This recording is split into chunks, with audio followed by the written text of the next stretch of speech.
So really, on a very prosaic level, everybody needs a work from home office. And I think that change in how we work and how easy it is to work from home and how trusted we are by our employers to work genuinely flexibly is going to change how the home office happens. The Art of Living, a podcast for Brickworks building products, presented by Tim Ross.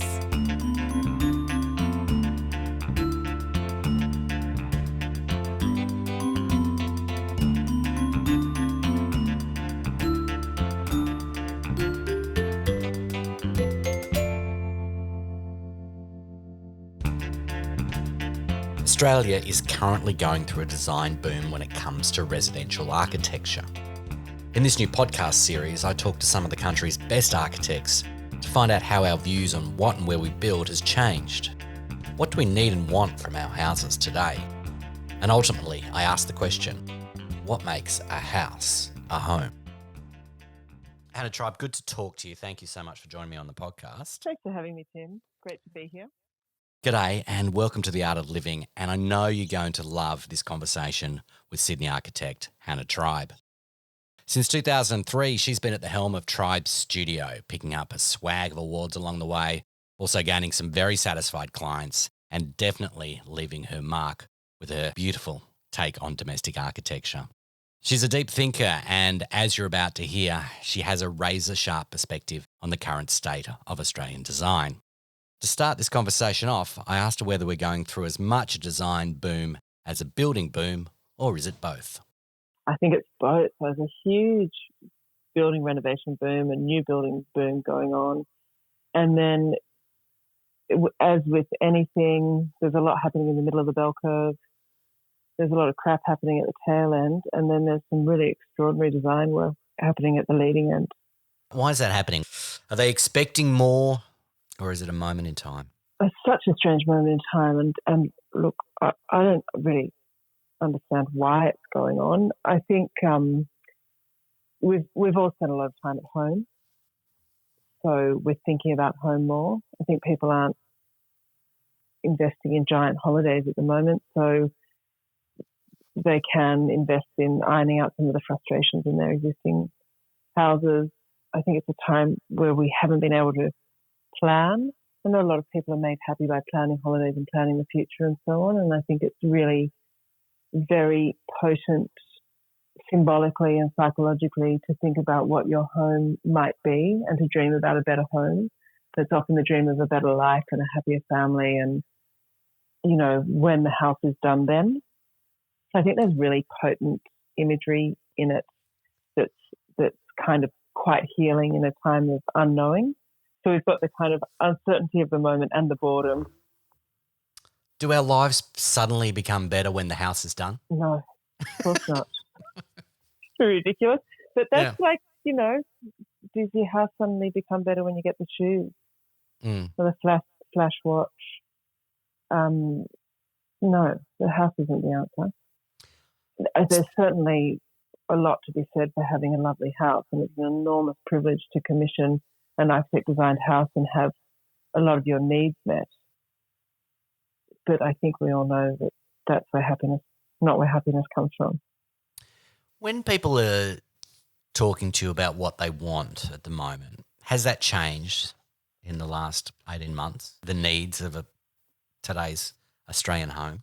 Well, look, they're really, on a very prosaic level, everybody needs a work from home office. And I think that change in how we work and how easy it is to work from home and how trusted we are by our employers to work genuinely flexibly is going to change how the home office happens.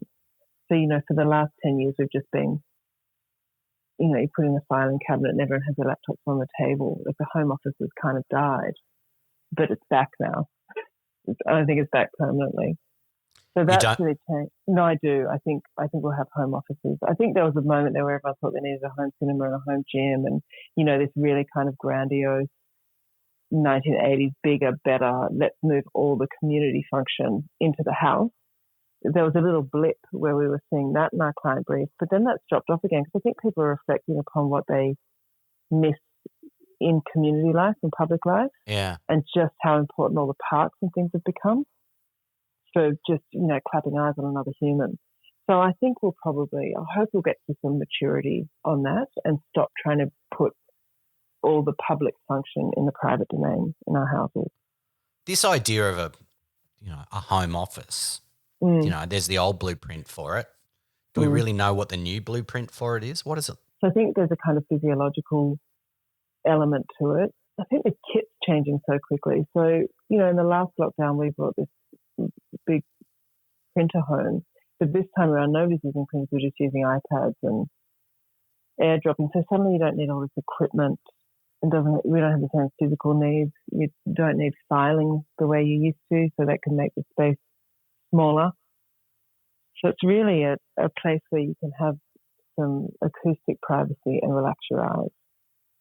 So where would that be in the ranking? I'm not sure.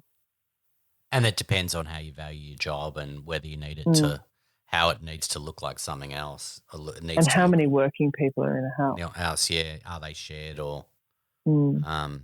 because the traditional thought was that, everything there's going to be this time, everything will flip back to how it was before. And that's, I suppose, increasingly not looking likely. I don't think we'll ever work the same way again. And I think this is really kind of turbocharged the feminist revolution in work.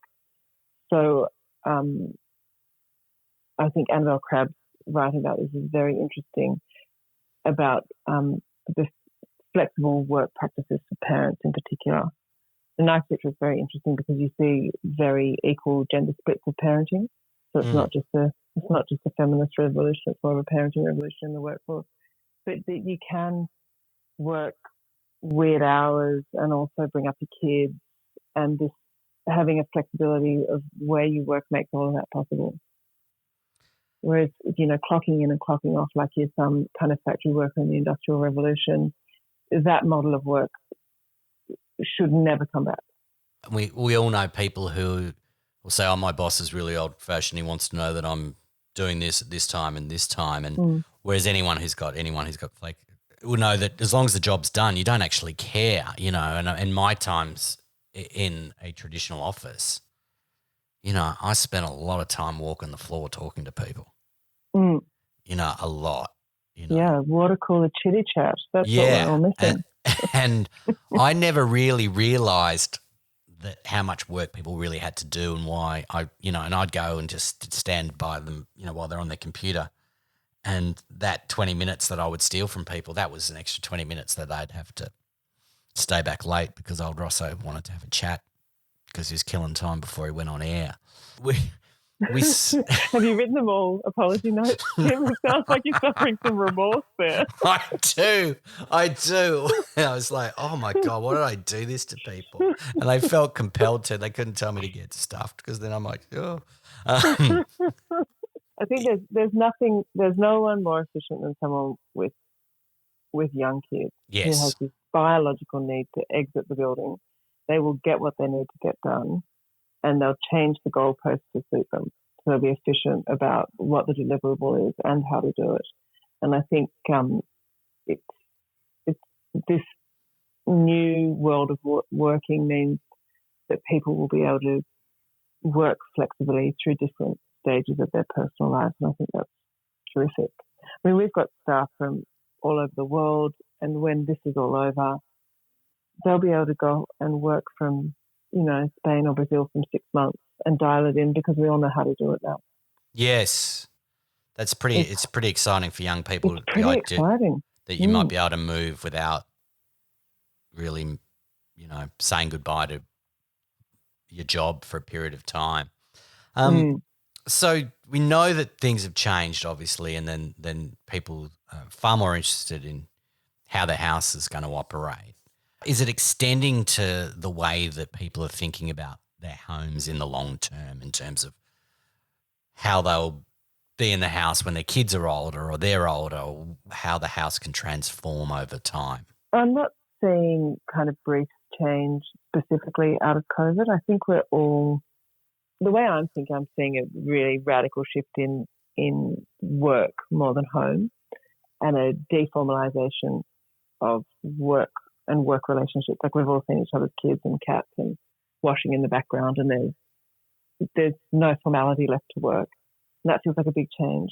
I think when people are imagining their houses and thinking about home, there's so much nostalgia and sentimentality that can be tied up in thinking about dwelling that they're not thinking. Our clients certainly aren't radicalizing their brief. They're thinking about home in a when this all goes back to normal kind of mode. I've had a life of unbelievable comfort. And then this has been the first thing where we've had to kind of knuckle down as a community and work together. And we've kind of demonstrated that while it's been incredibly tough for a lot of people, we can work as a collective, and it makes me feel really positive and optimistic about how we'll deal with climate change as a community, because we've demonstrated to ourselves that we can handle some hardship and discomfort. And I think that's really exciting. And then I see current trends. I'm going to circle back to houses for you now, Tim. Yeah. So there's a few current trends in housing which are at this really kind of super opulent end of the spectrum. And it kind of feels like there's a bit of a bugger it, roaring 20s element to decoration and consumption. And I think that will probably turn around again pretty soon, and we'll have a different,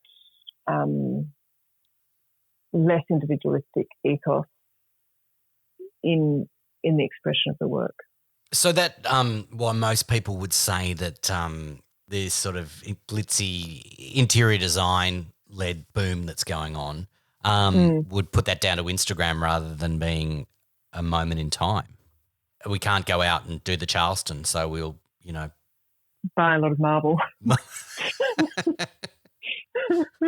I really wanted to dance, but, I wasn't allowed. Not to, so I got more marble than I should. But, the extravagance, I feel safe here. I want to feel special somewhere.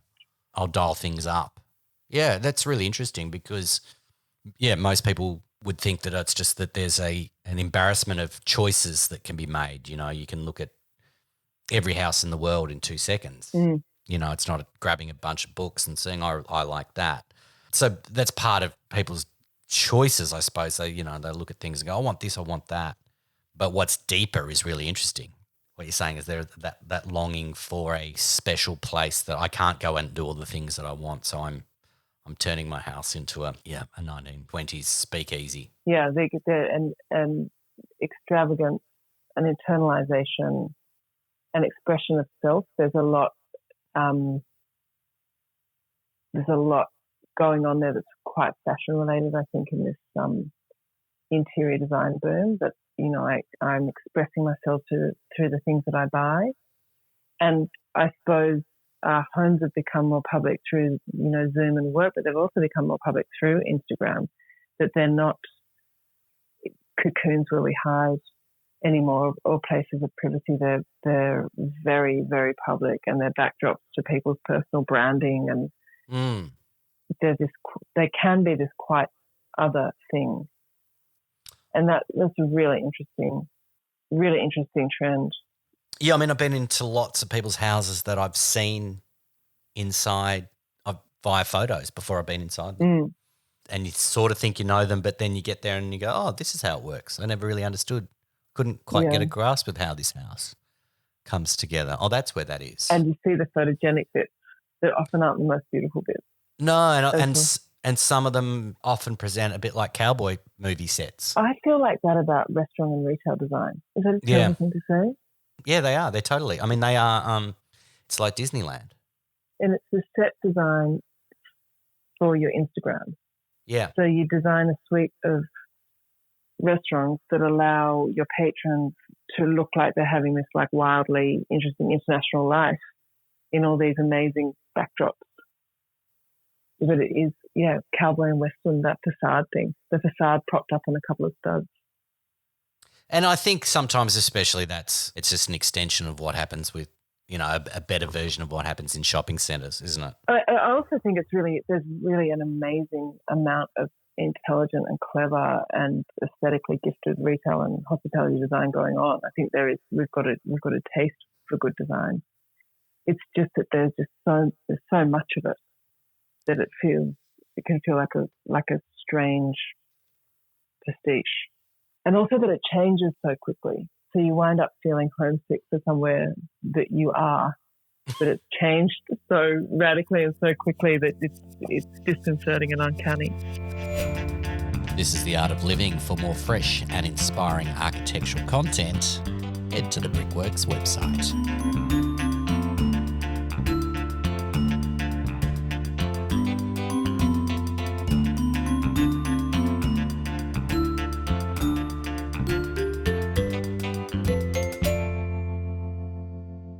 When people are talking to you now about how they want to live, what are their expectations for a home in Sydney? What is it that they want it to deliver? I think there's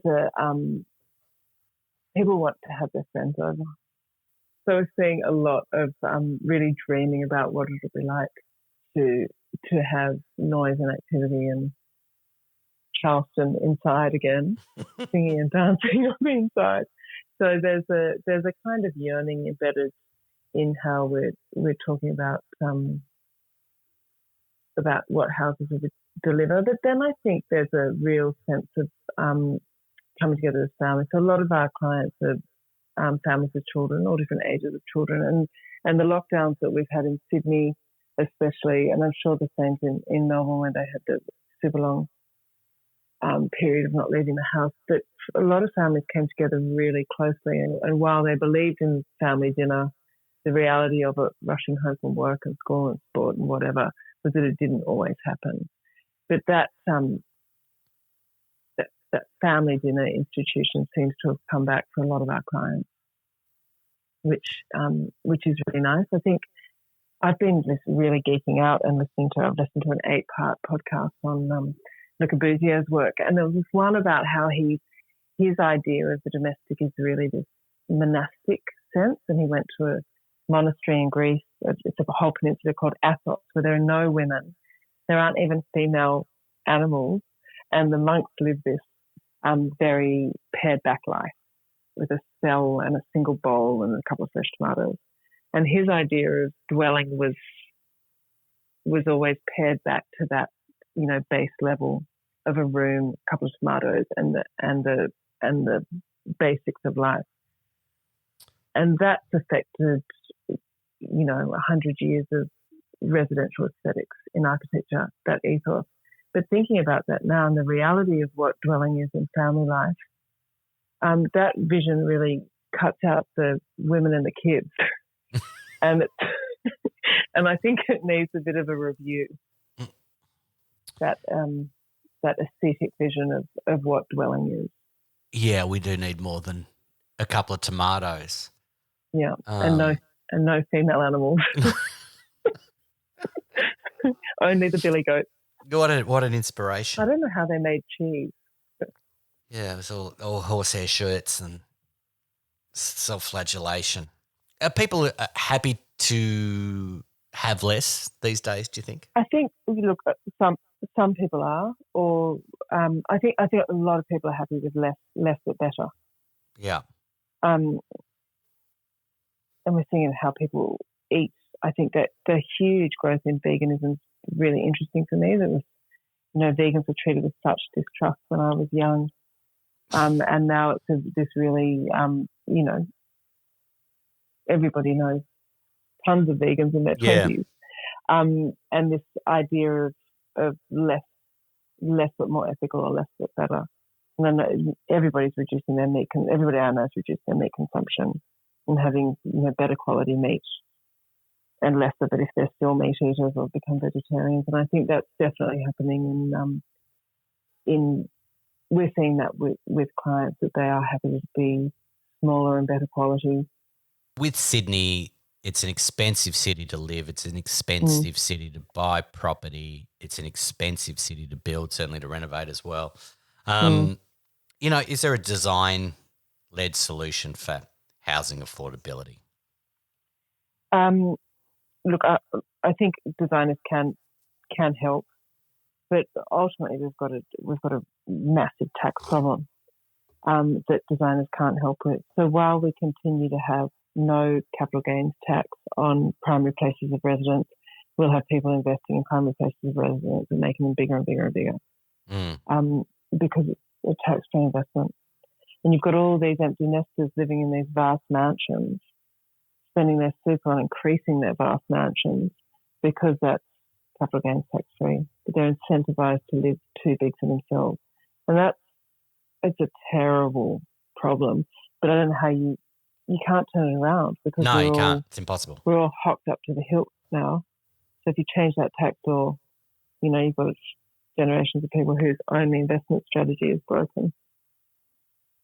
So I think designers certainly can't help that tax problem. We can't help the negative gearing problem, which is also helping to make housing unaffordable. I think but we can continue to design more efficiently with, if you design with passive sustainability in mind, you don't need so much kit. You don't need all the air conditioning and heating that you might need in a poorly designed house. So that makes it cheaper to build and cheaper to run. All these things designers can do. Smaller and better is always one that we talk about. You don't need as many spaces as you've got good ones. So we can help, but I think there are problems that are way outside of our purview. How do people respond when you say you don't need all those things?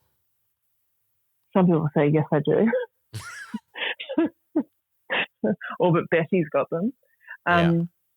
Look, usually our clients are, there's so many great architects that you can, and there's so many ways to easily research people that you find people who are aligned with your values. So we're doing a few really enormous houses at the moment, but we're usually not finding that we have to talk people out of size, that they're already there. Because they're coming to you because they know what you do. Yeah. So if they wanted a big, marble and brass and lots of fountains and things, they wouldn't come to us. Those moments of joy in homes, those little things that are well thought out that you create these moments in homes, I think particularly well. What do they do to people on a daily basis? Those moments of consideration and thoughtfulness. We had one client who said the house made him a nicer person, which is a pretty amazing thing. That is very good. Yeah. Sign me up now. Yeah. Yeah, right. I think that when Louis Kahn said the sun didn't know how beautiful it was until it hit the side of a building. And there is something just that connects you to the moment, the place and the sun and the cosmos. So you're just taken out of your everyday concerns when something really beautiful happens in your house. And that's very often the movement of light in a room or a reflection of light. There's being able to organise the spaces so that they're the negative space for the sun to work its magic. I mean, it's so pleasing. You see, just watch a cat, and a cat will walk around a room and with its back to the sun, warm and happy. That's what a nicely considered moment in a house can do. It can make you feel like a cat. When it comes to what you design, the proof's in the pudding in terms of how people relate to those houses. And you mentioned the home made them a better person or a nicer person. What are the projects that you've done that have had that response in terms of the ones that you favour, in terms of that you're proud of in how people's lives have been shaped by them? I'm proud of all of our projects, and for many different reasons. Some of them meet my loftier architectural conceptual ambitions more than others. Some of them I really enjoy doing a really kind of deep psychological portrait, which that's a very interesting way to work in this domestic space for our firm. Some of them meet really particular physical needs. We're going to do houses for people with particular suites of physical disabilities. So I'm really proud of all of them. I think a part of a particular kind of architectural pathology probably is that we're always looking forward to the next ones and not looking back, which is a bit of a problem because like when that project's finished. But I think a really satisfying project for us was the house we did in Roseville, because our client is a really great photographer and he sends beautiful photos to us. So I've got this, he sent a little video. So it's a little house in Roseville. We did an extension out the back. That's not little. That looks almost like a brick temple pediment floating above a very light steel structure, and steel framed windows. And there's this moment of the year where the moon rises in one spot, and then 6 months later you see the reflection of the moon in one of the windows. And he takes those photos every year. Oh, amazing! And he took this beautiful series in a storm, and it's a video, and it's black and you can kind of hear rain, and then there's a flash of lightning and you can see that there's this huge frog on the glass. And then there are photos of the boys playing and at different ages. So I've got this like amazing record of how they're using the house and insight into their domestic life, and that's pretty special. Yeah. How the houses move with time, I think, is wonderful, Yeah. As children grow up in homes and the homes sort of evolve to where they should be. Yeah. And they have to be a container and a set. And they're a refuge, but they're also somewhere you put on your glad rags and invite your friends in. They have to be all these different things. They're it's very poetic, and you think about the house in literature and how much house design symbolises in characterising actors in a plot, and that's part of what we're doing, I suppose. Giving them a backdrop that reflects how their lives are panning out. Cool job, Tim. I'm pretty lucky. You are lucky, and you're lucky you're very talented. It logically brings us on to the idea of what you think makes a house a home, and what's that for you? What makes a house a home? I think that's so different for so many people. I guess it's a sense of safety, comfort. At its best, it would be love and laughter and something slow cooking on the stove. A place that supports your interests. Somewhere to read, somewhere to see your friends. Really different. People have such different sensibilities and sensitivities to the aesthetic and the spatial. Like some people are completely oblivious and are genuinely unaffected by their surroundings, which I just find extraordinary. I mean, I wanted to be a doctor and I just couldn't cope with the lighting. It's like, oh, how could anybody work under these? Oh, yes. You would have been a fabulous surgeon with your mood lighting. I can't get a candle in here. Yeah. Nurse? Yes. I'm going to circle back and ask one question that I forgot about, which is just it's about what an Australian house is, or Australian style, or is there a Sydney style might be a bit more interesting? I think we're having a really awesome and massive and rich architectural renaissance in Australia at the moment. I think it's particularly in housing, the breadth of the work is staggering. I think what distinguishes houses in the temperate zones to the tropics from houses in cold climates is that we don't have to seal them up. So they can be kind of lighter on their feet and much more engaged with the environment and more responsive to the environment than the houses that are in climates where you have to be able to close them down and heat them. So that gives us an awful lot of freedom, which is why I think we see some of the best projects in the world coming out of Australia at the moment. But aesthetically, I think there's so much breadth, and I think it's really exciting. I think part of that is that we've got this such a rich culture with influences from everywhere in terms of immigrant history, and then when we had a white Australia policy, you've got a kind of larrikin, not taking things too seriously attitude to aesthetics, or certainly not having a history of palace building. There's an enormous amount of freedom for young architects working across so many different idioms and languages that gives us richness and variety. So I think we're in a period of exploration at the moment, and that's why we're getting such richness in the architectural scene. Pretty exciting. Perfect answer. Oh, you like that one? I do. That's good. Oh, I'm glad good. I asked it again. Hannah Tribe, thank you so much for being part of the podcast. That was fabulous. Thank you, Tim. You've been listening to The Art of Living, a podcast series presented by Brickworks Building Products.